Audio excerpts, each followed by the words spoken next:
नमस्कार साथियों, कैसे हो आप सब। शैक्षिक प्रबंधन एमसीक्यू क्लास सेकंड में आप सभी का हार्दिक स्वागत है। दोस्तों, आज हम करेंगे शैक्षिक प्रबंधन यानी एजुकेशन मैनेजमेंट के 101 से 150 एमसीक्यू क्वेश्चंस। मेरे जितने भी साथी हैं जिनको गणित नहीं आती है वो मेरी ये बुकलेट जो मैंने खुद ने बनाई है वो इस बुकलेट से पढ़ सकते हैं। ये बुकलेट, इसमें 4 टॉपिक दे रखे हैं दोस्तों। कौन कौन से?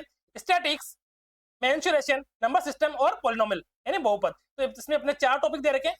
4 टॉपिक आप लोग इसमें से कर सकते हो। इन सभी क्वेश्चंस के वीडियो सॉल्यूशन भी मैंने यूट्यूब पर करवा रखे हैं। ठीक है दोस्तों, और किसी को किसी प्रकार की कोई प्रॉब्लम हो तो मुझे कमेंट करके बता सकते हो। ठीक है दोस्तों, हमने अभी करंट अफेयर्स,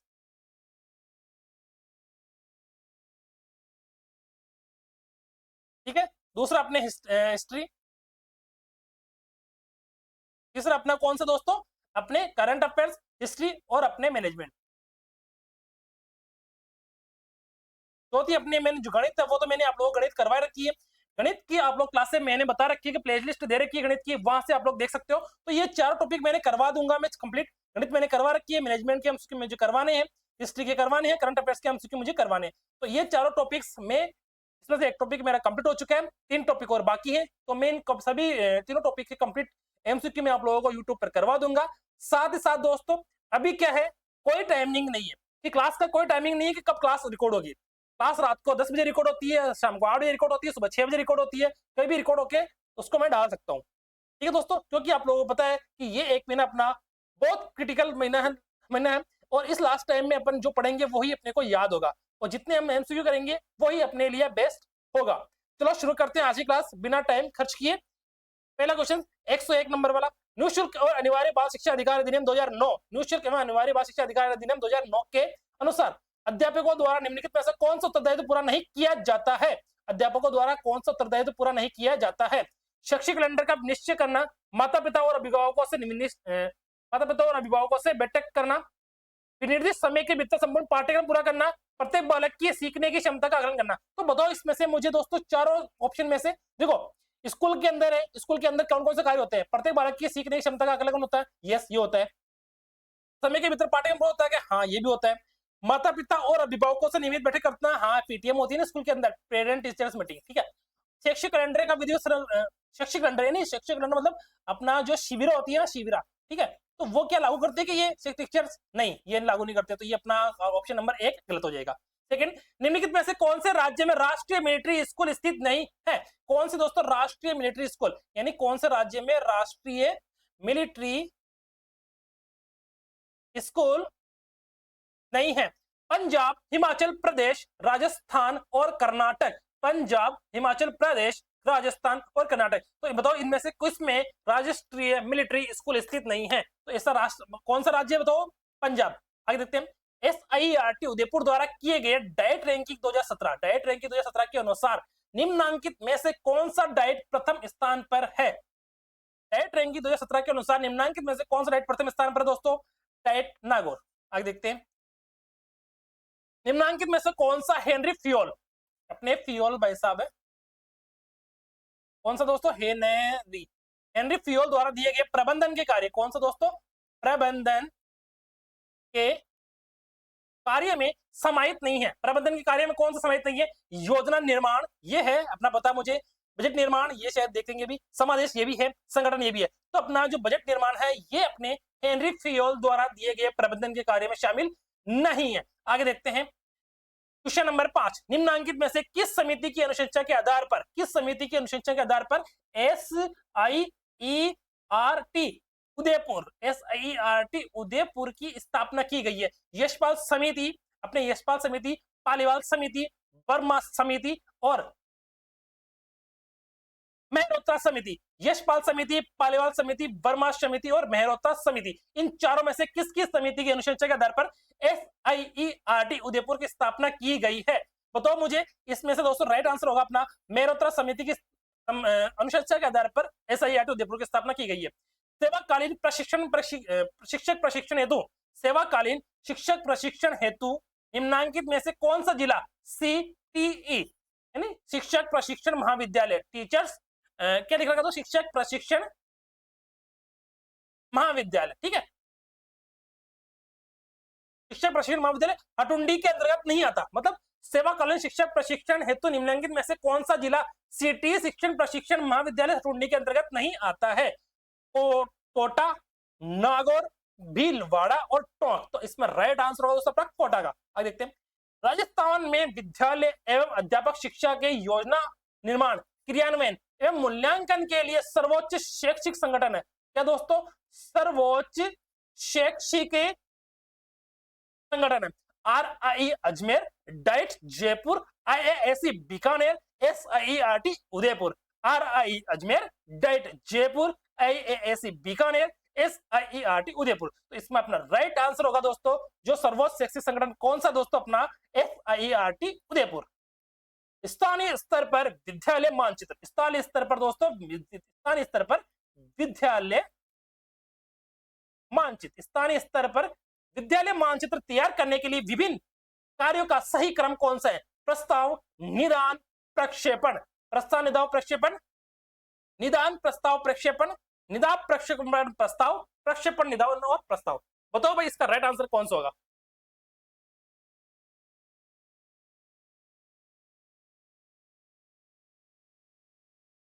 इसका राइट आंसर दोस्तों क्वेश्चन नंबर 8 का राइट आंसर कौन सा होगा?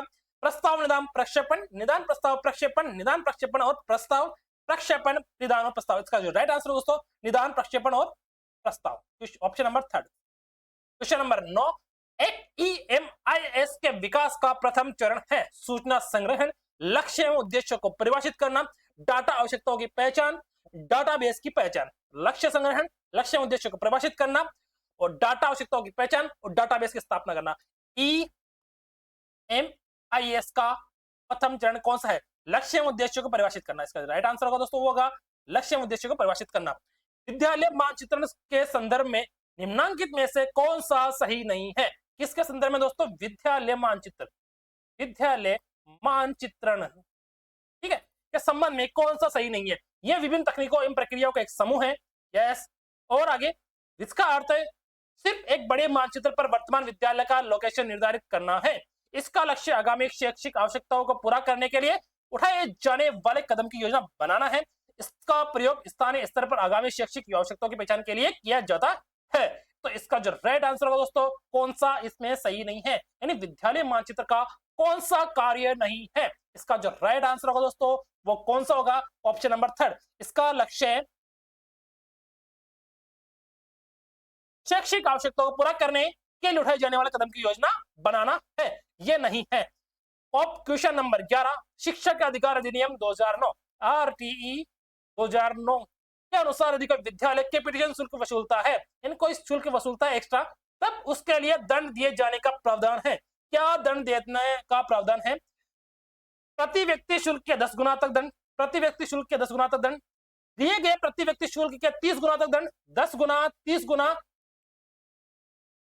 10 गुना दंड और 1 साल कारावास, 20 गुना दंड, यानी 10 गुना दंड, 30 गुना दंड, 10 गुना दंड और 1 साल का कारावास और 20 गुना तक दंड प्रति व्यक्ति।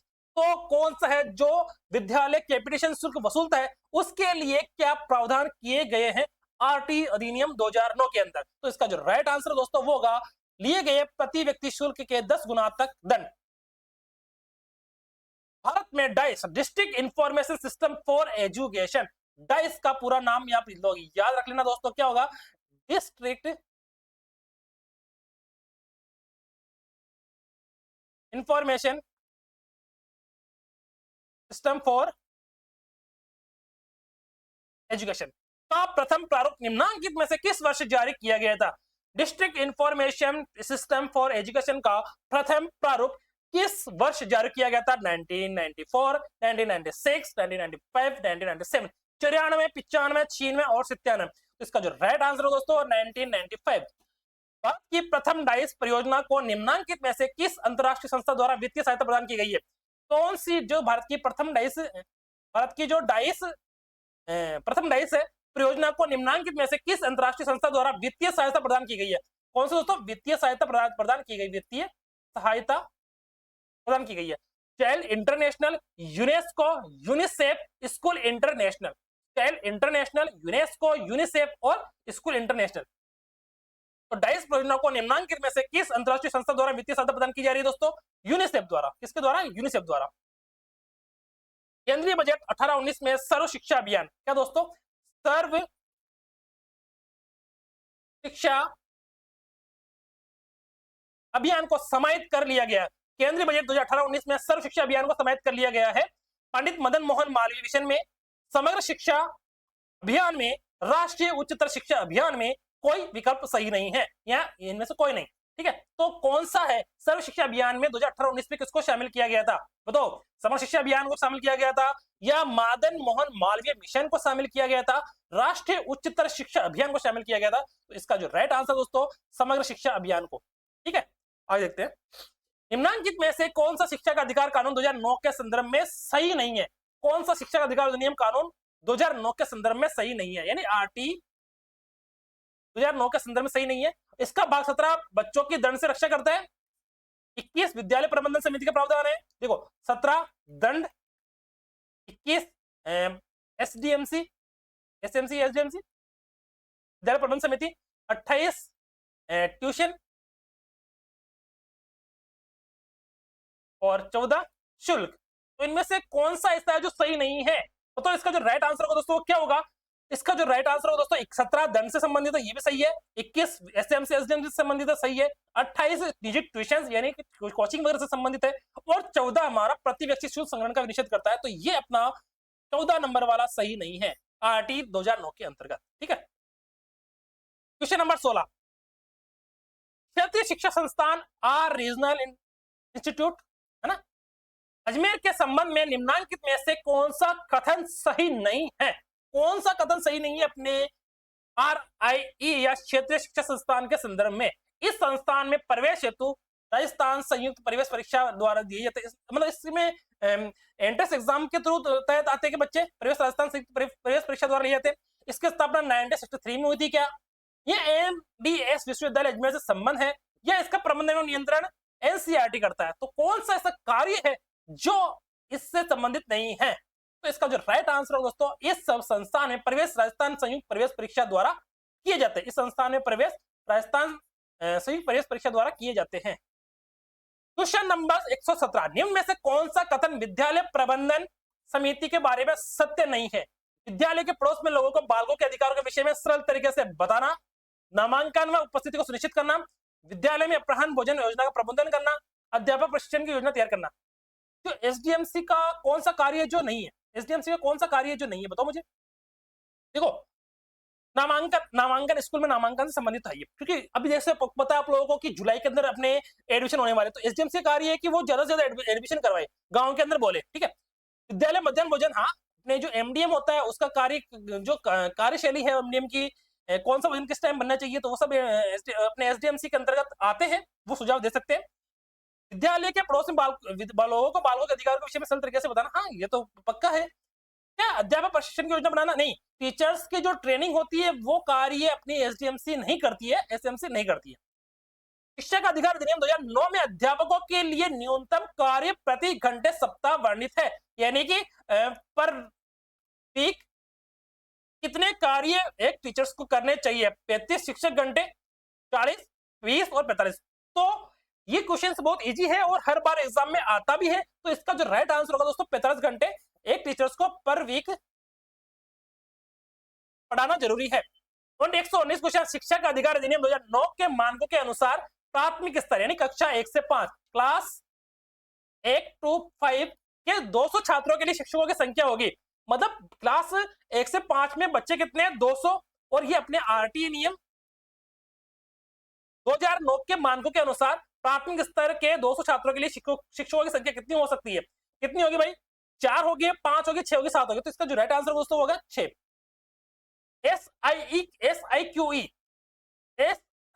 SIQE का पूरा नाम है state institute of quality education, state initiative for quality education, state initiative of quality education, state initiative for quality, state initiative of quality, state improvement, ये तो इंप्रूवमेंट तो आएगा। ठीक है, इंस्टीट्यूट भी नहीं है, तो दोनों में से एक है, फर्स्ट सेकंड थर्ड में से state initiative for quality education, state initiative for quality education. ठीक है, option number second, question number 120 का IAAC, CTE एवं सभी जिलों के डाइट्स, IAAC, CTE एवं सभी जिलों के डाइट्स को शैक्षिक मार्गदर्शन एवं सम्मेलन प्रदान करें तो राज्य की नोडल एजेंसी है। राज्य की नोडल एजेंसी कौन सी है? जो अपने IAAC और CTE को सम्मेलन और मार्गदर्शन प्रदान करती है। तो इसका जो राइट आंसर होगा दोस्तों SIERT, रमसा, SSA और RSTB। इसका जो राइट आंसर दोस्तों वो क्या होगा? SIERT। ठीक है, आगे देखते हैं। शाला प्रबंध समिति जो अपनी SDMC, जैसे SDMC है, SCMC की बैठक कब होती है? तो इसकी बैठक महीने में एक बार होती है। वो कब होती है भाई? शनिवार को होती है, शनिवार को होती है, चौथे शनिवार, सेकंड सैटरडे, पूर्णिमा को होती है, अमावस्या को होती है। तो ये होती है दोस्तों अमावस्या को। ठीक है, अमावस्या को बैठक होती है, पर अमावस्या को दोस्तों हर बार बैठक में कोई आते नहीं है। ठीक है, आते नहीं है।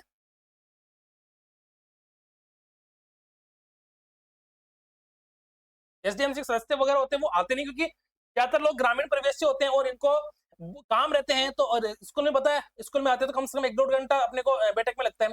तो कोई भी व्यक्ति होता है वो अपने काम धंधे को छोड़कर बैठक में सामान्यतः आता नहीं है। जैसे कोई प्रोग्राम होता है जैसे 26 जनवरी, 15 अगस्त, तो उस कार्यक्रम में वो आते हैं, तब वो उसकी बैठक ली जाती है। ठीक है, ये एक व्यवस्था है। भारत सरकार एवं स्काउट गाइड संस्था, भारत सरकार एवं स्काउट गाइड संस्था की 23वीं वर्ल्ड जुमरी अगस्त, 23वीं वर्ल्ड जम्बूरी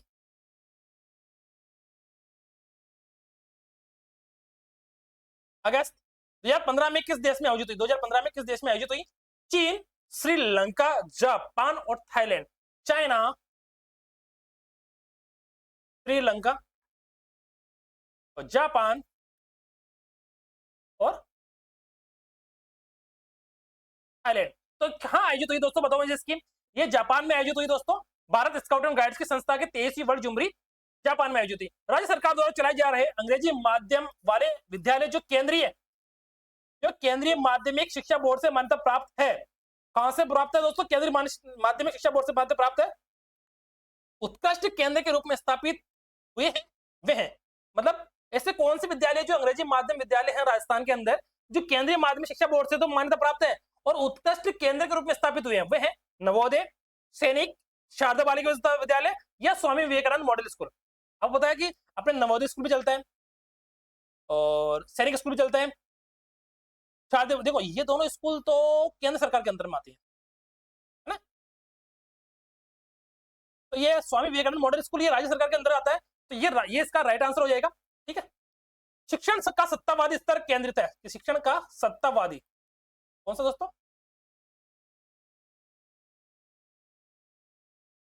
शिक्षण का सत्तावादी स्तर केंद्रित है। कहां केंद्रित है दोस्तों? शिक्षक केंद्रित, शिशु केंद्रित, प्रधानाध्यापक केंद्रित और अनुभव केंद्रित। तो इसका जो राइट आंसर होगा दोस्तों वो क्या है? शिक्षण का सत्तावादी केंद्रित, शिक्षण का सत्तावादी स्तर कहां केंद्रित है दोस्तों? शिक्षक केंद्रित। NUEPA क्या दोस्तों? NUEPA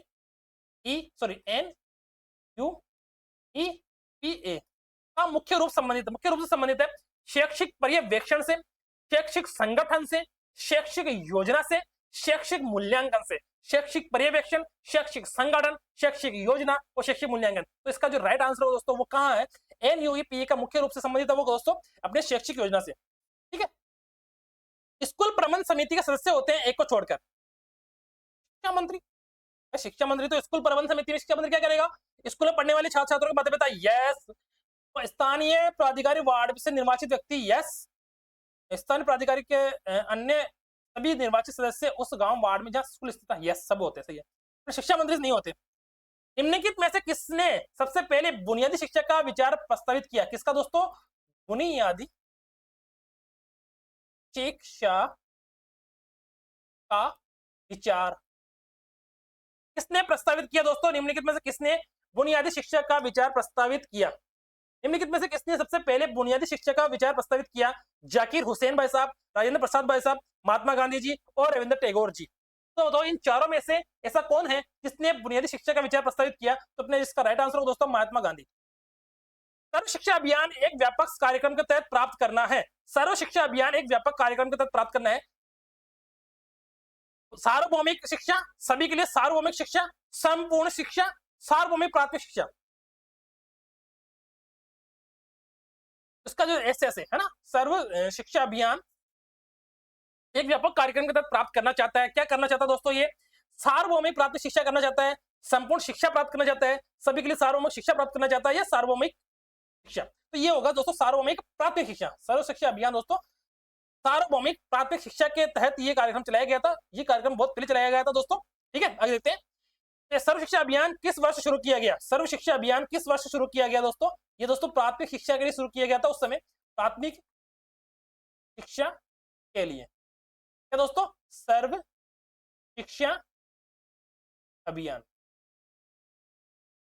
ठीक है, 2009, 1, 8 और 4, तो 2001 के अंदर ये शुरू किया गया था दोस्तों सर्व शिक्षा अभियान। ठीक है, निम्न में से कौन सा सही नहीं है? कौन सा सही नहीं है? कौन सा दोस्तों सही नहीं है? सर्व शिक्षा अभियान तल प्रधान उपागम का इसलिए उपयोग करता है। सर्व शिक्षा अभियान प्रधान उपागम तल का इसलिए उपयोग करता है क्योंकि वह नियोजन टीम को समस्याओं से अवगत कराता है, यद्यपि उनके समाधान में सहायता नहीं करता। क्या ये है सही? क्योंकि साधारण व्यक्तियों के स्तर में वास्तविकता को दर्शाता है। यस, ये तो सही है, क्योंकि वह उन व्यक्तियों को जो इसमें सम्मिलित है समस्या की जानकारी देता है और उनका समाधान में सहायक है। ये भी है, क्योंकि वह उन व्यक्तियों में जो इसमें सम्मिलित है अपनत्व की भावना पैदा करता है। ये भी सही है। तो ऑप्शन नंबर अपना 1 गलत है। ठीक है, ऑप्शन नंबर 1 गलत है अपना, क्योंकि वह नियोजन टीम की समस्याओं से अवगत कराता है, यद्यपि उनके समाधान में सहायता नहीं करता, सहायता करता है वो। ठीक है, आगे देखते हैं। निम्न में से सेवारत शिक्षकों को उच्च शिक्षा संस्थान, निम्न में से सेवारत शिक्षकों को उच्च शिक्षा संस्थान का नाम क्या है? आईएएसी। तो आईएएसी का मतलब हो गया उच्च शिक्षा संस्थान। ठीक है, प्रशिक्षण प्रदान करता है। किन शिक्षकों को प्रशिक्षण प्रदान करता है वो? वरिष्ठ अध्यापक, द्वितीय श्रेणी अध्यापक, एक ही है। चला व्याख्याता या सेकंड ग्रेड, ये तो फर्स्ट ग्रेड और सेकंड ग्रेड हो गया। सेकंड ग्रेड और थर्ड ग्रेड और शाला व्याख्याता। तो इसमें से दोस्तों राइट आंसर होगा फर्स्ट ग्रेड और सेकंड ग्रेड, फर्स्ट ग्रेड और सेकंड ग्रेड को। ठीक है, उच्च शिक्षा संस्थान। ठीक है, निम्न में से कौन सा सही है? कौन सा सही है? शिक्षा प्रबंधन अध्यापकों के उन प्रयासों की मॉनिटरिंग की प्रक्रिया है जिनके द्वारा वे अपने विद्यालयों को इस योग्य बना सके।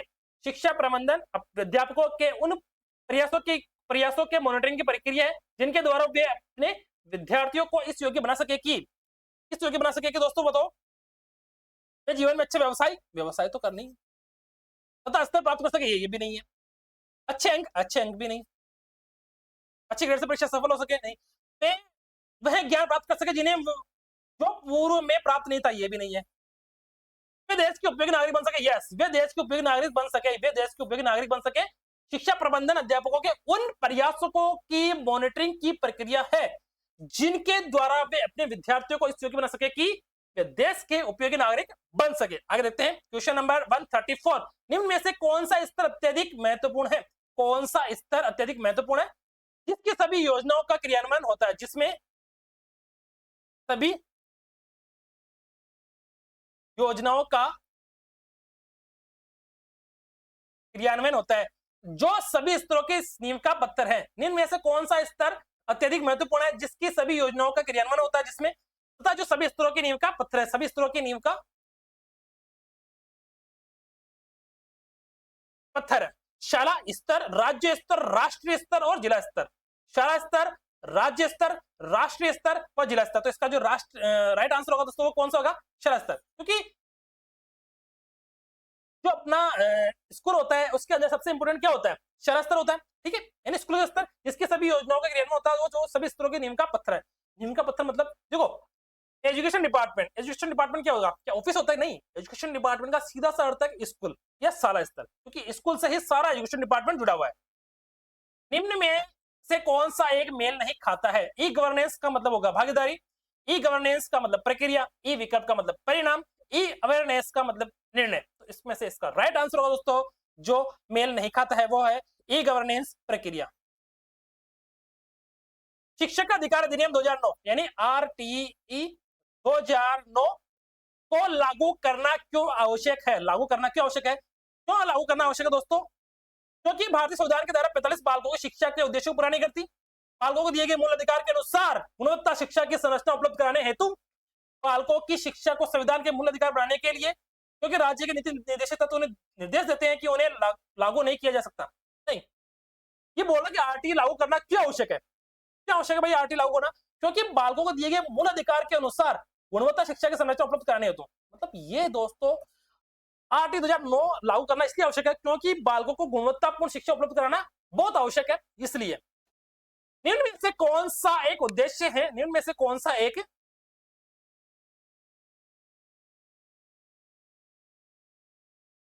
उद्देश्य विशेष रूप से माध्यमिक शिक्षा में प्रवेश के सार्वभौमिकरण तथा गुणवत्ता सुधार का है? निम्न में से कौन सा एक उद्देश्य विशेष रूप से माध्यमिक शिक्षा में प्रवेश के सार्वभौमिकरण का तथा गुणवत्ता सुधार का है? राष्ट्रीय माध्यमिक शिक्षा अभियान, राष्ट्र माध्यमिक शिक्षा बोर्ड, राष्ट्रीय शिक्षा अनुसंधान एवं रिसर्च काउंसिल और अध्यापक शिक्षा महाविद्यालय। तो इसमें से इसका राइट आंसर दोस्तों क्या होगा? माध्यमिक शिक्षा में प्रवेश के सार्वभौमिकरण तथा गुणवत्ता सुधार का है। इसका उद्देश्य दोस्तों राष्ट्रीय माध्यमिक शिक्षा अभियान का उद्देश्य। ये किसका उद्देश्य दोस्तों? राष्ट्रीय माध्यमिक शिक्षा अभियान का उद्देश्य क्या है दोस्तों? ये माध्यमिक शिक्षा में प्रवेश के सार्वभौमिकरण तथा गुणवत्ता सुधार का है। ठीक है, क्वेश्चन नंबर 138, सर्व शिक्षा अभियान के अंतर्गत किस भेद को कम करने हेतु अलग से लड़के तथा लड़कियों, अनुसूचित जाति, जनजाति के लक्ष्य निर्धारित करता है? सर्व शिक्षा अभियान के अंतर्गत किस भेद को कम करने हेतु लड़के, लड़कियां, अनुसूचित जाति, जनजाति के लक्ष्य निर्धारित करता है? लिंग तथा आर्थिक भेद, लिंग तथा सामाजिक भेद। देखो आर्थिक तो अपना काम का नहीं है, परिवार तथा स्तर भेद ये भी नहीं है, आर्थिक ये भी नहीं है, तो लिंग तथा सामाजिक भेद, जो अपना लिंग तथा सामाजिक भेद है सेकंड ऑप्शन वो निर्धारित करता है सर्व शिक्षा अभियान के अंतर्गत किस भेद को कम करने के लिए। वो किस भेद को कम करने के लिए ये लक्ष्य निर्धारित कर रखा है? लिंग भेद और सामाजिक भेद को। ठीक है दोस्तों, क्वेश्चन नंबर 139, निम्न में से कौन सा सही नहीं है? एजुसेट मुख्य रूप से विद्यालय, महाविद्यालय तथा उच्च स्तर की शिक्षा के संबद्धता के प्रदान करता है। एजुसेट का मुख्य कार्य अनौपचारिक शिक्षा तथा विकासात्मक संप्रेषण को प्रदान करना है। कौन सा सही? देखो इसमें से इसका राइट आंसर कौन सा होगा बताओ मुझे, क्योंकि बोल रहा है कौन सा सही नहीं है। बस देखो देखो ये विद्यालय है, महाविद्यालय और शिक्षा के संबंध प्रदान करता है। यस, ये भी सही कह रहा है। इसका जो राइट आंसर है दोस्तों वो क्या होगा? एजुसेट का कार्य अनौपचारिक शिक्षा तथा विकासात्मक संप्रेषण को सहायता प्रदान करना है। हाँ ये भी सही है, ये भी सही है, ये भी सही है। और एजुसेट भारतीय उपग्रह, यस। विधिक रूप से शिक्षा की सेवा है, तो यस ये भी सही है। एजुसेट मुख्य रूप से शहरी क्षेत्र केंद्रित है, ये तो देखो ये एक पर्टिकुलर शहरी क्षेत्र को इंगित कर रहा है, तो ये अपना गलत ऑप्शन हो गया, ऑप्शन नंबर 4 अपना गलत हो गया। ठीक है, निम्न में से कौन सा एक ई गवर्नेंस का उपयोग नहीं है? निम्न में से कौन सा एक ई गवर्नेंस का उपयोग नहीं है? बताओ इसका राइट आंसर कौन सा होगा? ई गवर्नेंस है ना, इलेक्ट्रॉनिक गवर्नेंस। मॉनिटरिंग है तो सुविधा में सुधार लाएगा। यस, मॉनिटरिंग तो करता है ये ई गवर्नेंस। यस, उनके कल्याणकारी योजनाओं के क्रियान्वयन में सहायता करना। यस, ये भी सही है।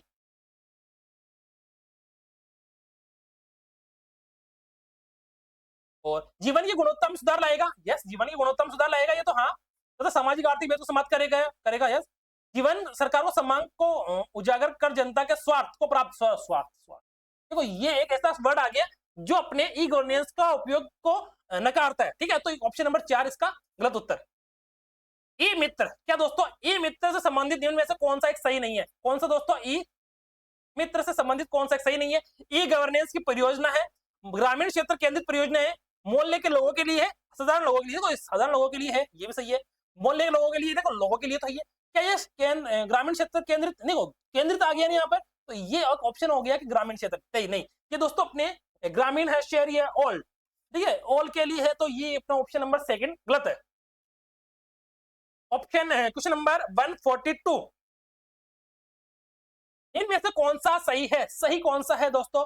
भारत की स्वतंत्रता के पूर्व भारत की स्वतंत्रता से पूर्व विभिन्न स्काउट के समूहों के एकीकरण की असफलता का मुख्य कारण प्रतिज्ञा उपवाक्य था। हमारे नेताओं ने राजा के स्वामी भक्ति को स्वीकार नहीं किया। उन्होंने उसके स्थान पर उन्होंने क्या किया? परमात्मा के प्रति स्वामी भक्ति का सुझाव दिया, देश के प्रति स्वामी भक्ति का सुझाव दिया, धर्म के प्रति स्वामी भक्ति का सुझाव दिया, या जनता के प्रति स्वामी भक्ति का सुझाव दिया। देखो इसका क्वेश्चन को वापस पढ़ते हैं। भारत की स्वतंत्रता के पूर्व विभिन्न स्काउट के समूहों की एकीकरण की असफलता का मुख्य कारण प्रतिज्ञा उपवाक्य था। हमारे नेताओं ने राजा के स्वामी भक्ति को स्वीकार नहीं किया था, उसके स्थान पर तो राजा की भक्ति को स्वीकार नहीं करके उन्होंने क्या किया? उन्होंने देश के प्रति स्वामी भक्ति का सुझाव दिया।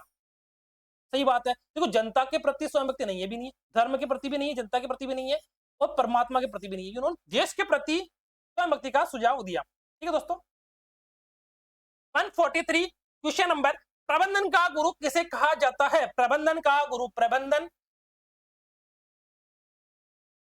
का गुरु किसे कहा जाता है?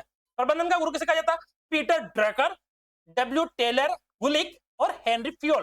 बताओ भाई, प्रबंधन का गुरु किसे कहा जाता है? पीटर ड्रकर को, एफ डब्ल्यू टेलर को, लुथिर गुलक को और हेनरी फ्योल को। तो अपना प्रबंधन का गुरु का जो अपना गुरु है वो है पीटर ड्रकर। ठीक है, भारत में प्रबंधन का जनक किसको कहा जाता है? प्रबंधन का जनक, भारत में प्रबंधन का जनक किसे कहा जाता है? रघु रमन, लुथर गुलेक, अरिंदम चौधरी और टेलर को। भारत में प्रबंधन का जनक किसे कहा जाता है दोस्तों? अपने अरिंदम चौधरी को भारत में प्रबंधन का गुरु का जनक कहा जाता है। भारत में प्रबंधन का जनक किसे कहा जाता है दोस्तों? अरिंदम चौधरी।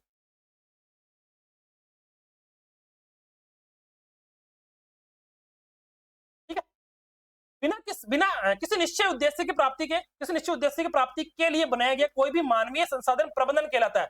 किसी निश्चित उद्देश्य की प्राप्ति के लिए बनाया गया कोई भी मानवीय संसाधन प्रबंधन कहलाता है। उपयुक्त परिभाषा किसने दी? रायबर ने, मेनन ने, जडी मुने ने या जॉन डीवी ने? रायबर ने, मेनन ने, जडी मुने ने या जॉन डीवी ने? किसने दी दोस्तों? कि किसी उद्देश्य की प्राप्ति के लिए बनाया गया कोई भी मानवीय संसाधन प्रबंधन कहलाता। तो ये दोस्तों जडी मुने ने ये परिभाषा दी। प्रधानाध्यापक को दृढ़ परिचय वाला होना चाहिए। किसको दोस्तों? प्रधानाध्यापक को दृढ़ चरित्र वाला होना चाहिए। उपयुक्त कथन किसने कहा? किसने कहा दोस्तों? रायबर ने, जेडी मुने ने, कुबरली ने या पितर समेन ने? ये किसने कहा दोस्तों अपने कि प्रधानाध्यापक को दृढ़ चरित्र वाला होना चाहिए। प्रधानाध्यापक होता है अपना हेडमास्टर, उसको दृढ़ चरित्र वाला होना चाहिए। ये किसने कहा दोस्तों? रायबर्न ने ये कहा। ठीक है, प्रबंधन में मुख्य रूप से कितने प्रकार के संसाधन पाए जाते हैं?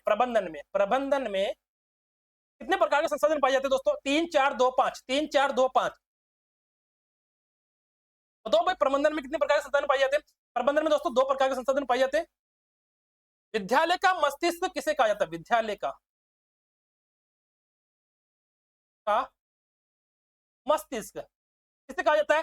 बालक, हेडमास्टर अपना, भवन को या अभिभावक को? अभिभावक का तो काम ही नहीं है, भवन का भी कोई काम नहीं है, बालक का प्रधानाध्यापक होगा। पर देखो विद्यालय का मस्तिष्क पूछा तो प्रधानाध्यापक को, क्योंकि प्रधानाध्यापक जो चाहेगा वो स्कूल के अंदर होगा। बच्चों को किस प्रकार से पढ़ाना है वो प्रधानाध्यापक तय करेगा। स्कूल का वातावरण कैसा होगा वो प्रधानाध्यापक तय करेगा। बच्चों किस प्रकार से पढ़ाई करेंगे, किस प्रकार से बच्चों को रहना चाहिए स्कूल के अंदर, किस प्रकार से पढ़ाई होनी चाहिए, वो कौन तय करेगा? प्रधानाध्यापक तय करेगा। तो इसलिए विद्यालय का मस्तिष्क प्रधानाध्यापक को कहा जाता है। ठीक है, विद्यालय का नाड़ी तंत्र किसे कहा जाता है? विद्यालय का नाड़ी तंत्र,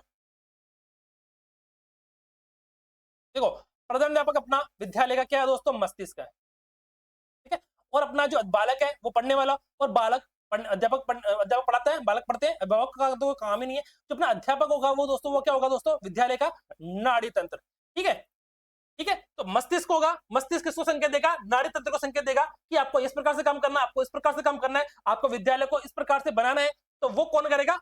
अध्यापक करेगा। और संकेत कौन देगा? प्रधानाध्यापक, जो अपना मस्तिष्क है। क्वेश्चन नंबर 150 जो हमारा लास्ट क्वेश्चन है, माध्यमिक शिक्षा आयोग के अनुसार किस आकार के विद्यालय भवन सर्वोत्तम माने जाते हैं? क्या किस आकार के विद्यालय भवन सर्वोत्तम माने जाते हैं?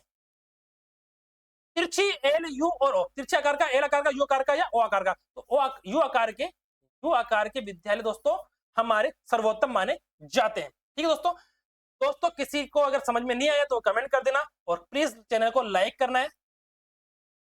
क्या करना है दोस्तों? लाइक करना है, शेयर करना है और सब्सक्राइब करना है। ठीक है, सब्सक्राइब जरूर कर देना। मेरा चैनल अभी छोटा है, तो आप लोग सब्सक्राइब करोगे तभी तो बड़ा बनेगा। ठीक है दोस्तों, किसी को कुछ समझ में नहीं आया तो आप लोग कमेंट कर देना। ठीक है, अब नेक्स्ट क्लास कर लेंगे हमारे 151 से 200 के बीच में। ठीक है, थैंक यू।